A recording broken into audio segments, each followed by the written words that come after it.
Remember the story of Cinderella? Her father loved her, but she became the victim of a wicked stepmother and stepsisters. They made her a slave, forced to sleep in the ashes. One of her stepsisters gave her a new name, Cinderella, Ash Girl.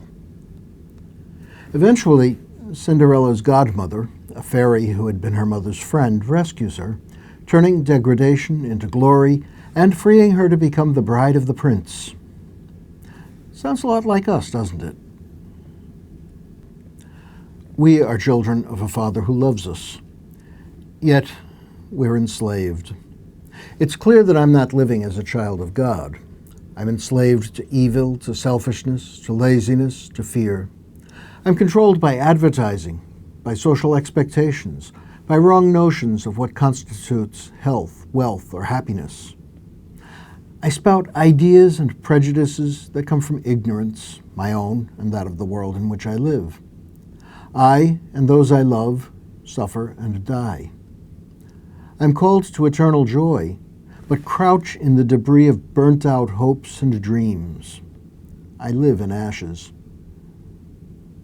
So today, we smear ashes on ourselves as a reminder of who we are. Remember that you are dust, and to dust you will return. That means, of course, that I will die and decay or be burnt up, but it also describes my whole life till then. We are all Cinderella. Is that where the similarity ends? Are ashes my whole story? Is there a godmother who will save me? Welcome to Lent, a time to reflect on our ashiness and our salvation. From now till the start of the Sacred Triduum, we will remember that we are Cinderella sitting in sin. Even though we may wash the day's ashes off, we must not forget our need to wash away the separation from God, others, and our true selves that the ashes symbolize.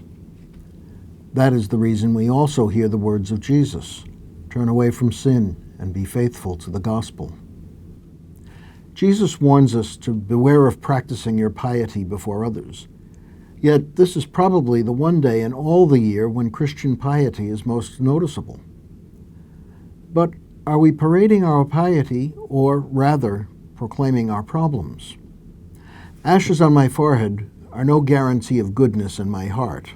All they declare is the fact that I am not all good. The real test of piety comes in the day-to-day conversion that the ashes remind me I need. Perhaps the real reason we wear our ashes today is to let everyone else who lives on the ash heap know that they're not alone.